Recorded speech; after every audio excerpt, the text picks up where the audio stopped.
let's talk about that for a second, Greg, because a guy that we both know well, Mike Silver, who's been in the league and is as sourced as anybody, came out with a pretty powerful article, I thought, this morning, talking about Brandon Aiyuk and that anything's possible, and that he's talking to GMs around the league that said that, Aiyuk is very much in play, I think is how it was termed, for a trade. What do you think? I mean, is this, John said very strongly, when I asked him the question, I said, is there any way you would trade Nick Bosa, before the contract signed? I mean, before I could even get the word Bosa out, Greg, he's like, no, he's not going anywhere. We're not trading him. But he would not go that far with Aiyuk. He wouldn't lock it up. So where do you think they are? How do you think this sits? I mean, this is a very nuanced situation. Well, I'm not going to say John regrets those words, but because Nick knows his value, and he was coming off a Defensive Player of the Year award, so he had tremendous leverage. But that was a difficult negotiation.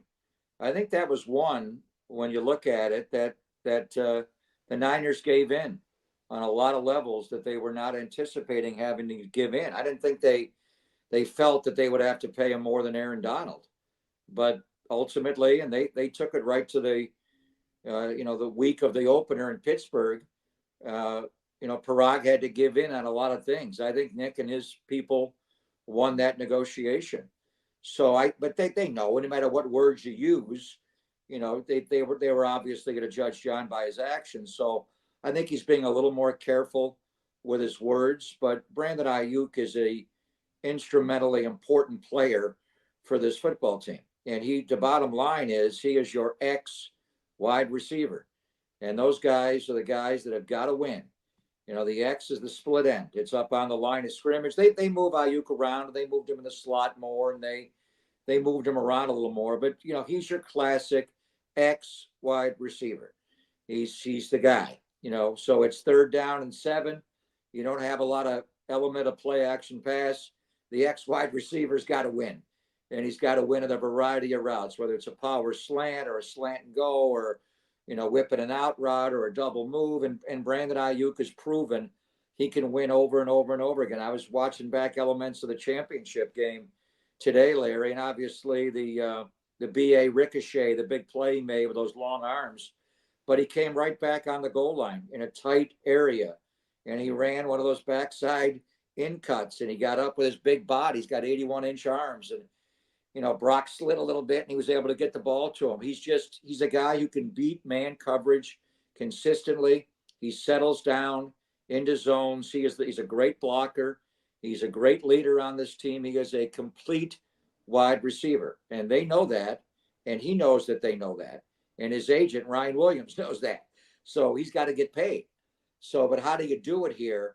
The only way, and Mike Silver and I are really good friends, and he called me yesterday afternoon when I got off the air, and we spoke for a while, and we went through it all, and I kind of knew where he was going with this piece today. He was looking for somebody in the building at 49-49 to give him a couple of quotes and, take him that direction, and, everything's in play and we'll see. And I spoke to him later this afternoon, and he doesn't think Aiyuk is going to be traded, basically because the only way that I see them trading Brandon Aiyuk, I mean, you have to go into Kyle Shanahan's office and say, Coach, we want to trade your ex wide receiver. And he's like, what? Who else do I have on the team that's an ex? Who can play that spot? Could you move Jennings over to play X wide receiver? Can Chris Conley do it? Debo's not an X. Debo's a Z, and Debo's a part-time running back in the Deadpool and the 11 Tyson, but he's not an X. He's not going to beat man coverage consistently. Ayuk's that guy. This is a team that, went to the Super Bowl, went to overtime of the Super Bowl, scored first in the overtime of the Super Bowl, didn't win the damn game. Have had your heart broken 4 times the last 5 years, and you want to trade my ex receiver? Okay. The only way I would see them even thinking about doing that is if they could get one of the pure X wide receivers in this draft. Marvin Harrison Jr. is a pure X wide receiver. He's big and strong. He runs all the routes. You can line him up inside and move him, but damn, Larry, he is an X that wins all the time. Does he block like Brandon Aiyuk? Hell no. Will he ever Who block does? like Yeah. Brandon Aiyuk? I don't know. Roma Dunze from Washington, he's a pure X wide receiver. That guy's an X. He does block. He's a willing blocker. So if I could get one of those two now, Malik Neighbors is a hell of a player. Could he become an X? Yeah, when I look at him, I'm like, he only weighs 200 pounds. He looks like DK Metcalf.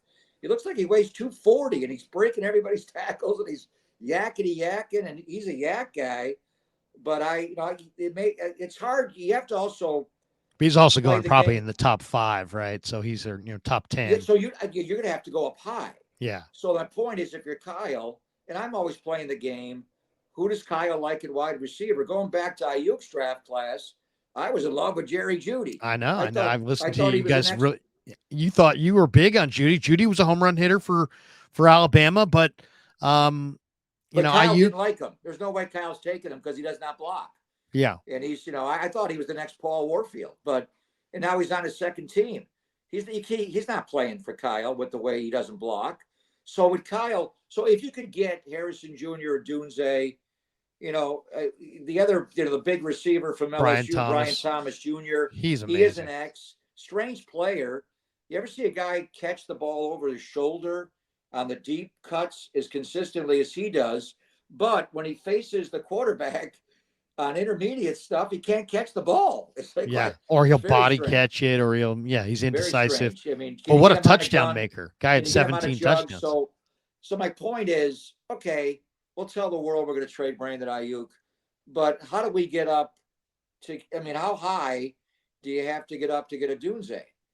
Can you make a deal with Chicago and get him at 9? Can you make a deal with Rand Carthon in Tennessee to get him at 7? How high do you have to go? And then how do you get there? If you take 31 and Aiyuk, can you get up into that realm? I don't know, but I think that's the only way that even happens. So Mike was on it, Mike Silver, but we talked this afternoon, and the last thing he said to me was, I don't think they trade Aiyuk.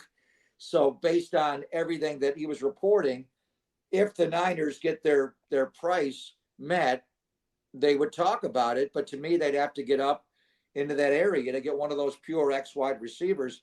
And go back a couple of years ago, and it was much more contentious with Debo.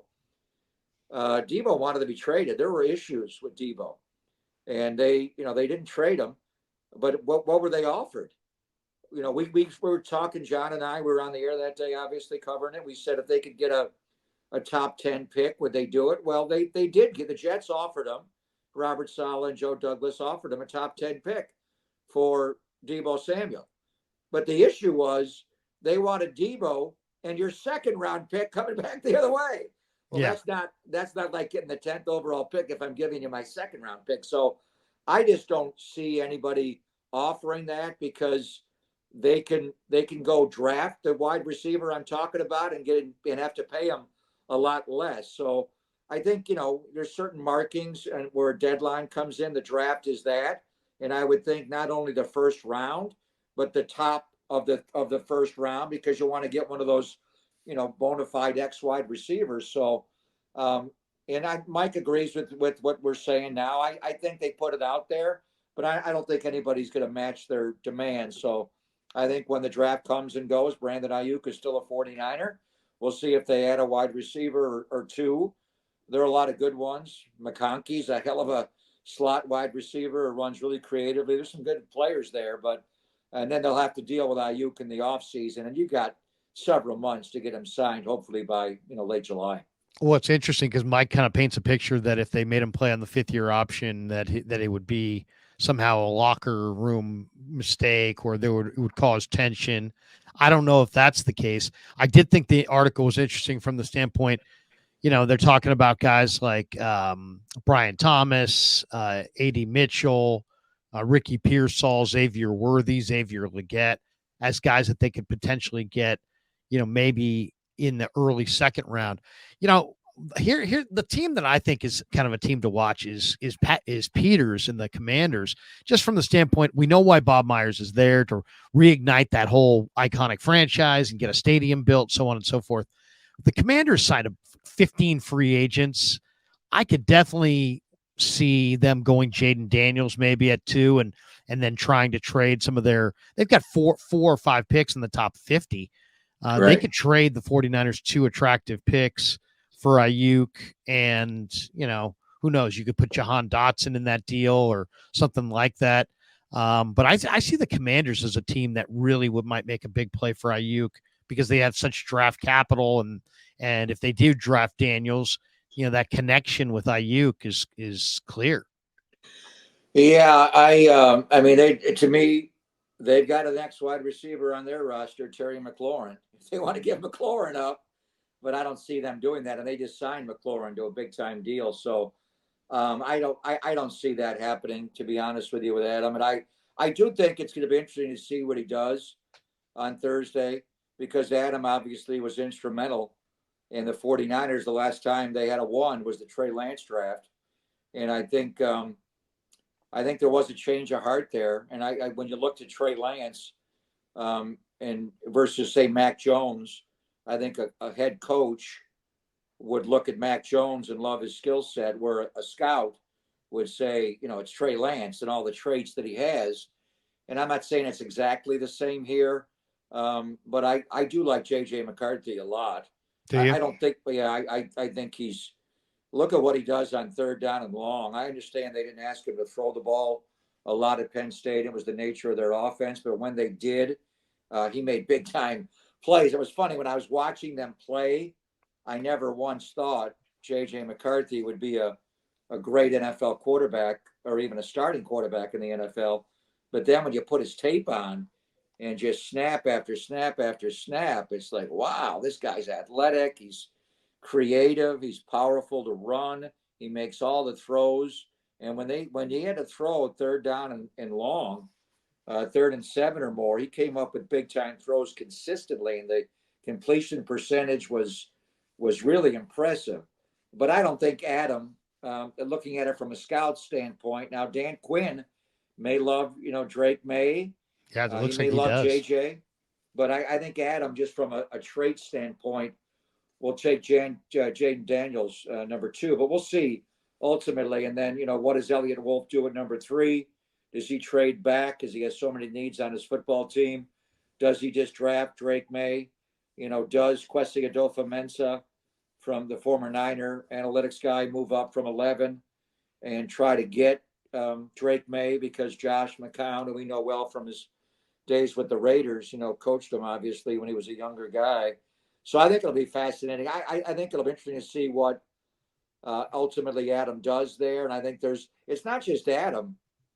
There are a lot of guys with Niners contacts here that John can turn to. Adam certainly at number 2, Rand Carthon at number 7.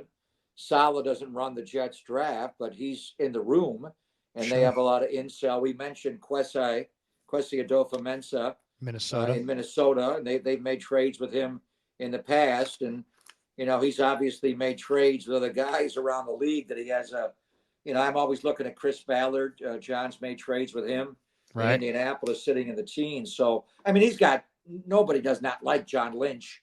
Yeah, he's as connected as anybody. He's connected as anybody, but there's certain people that you have a relationship with that there may be some activity. So I don't think they're going to trade Brandon Aiyuk to Adam Peters, but I think there's possible that a trade is made between the 49ers and the Washington Commanders sometime during the draft, whether it's Thursday or Friday or Saturday.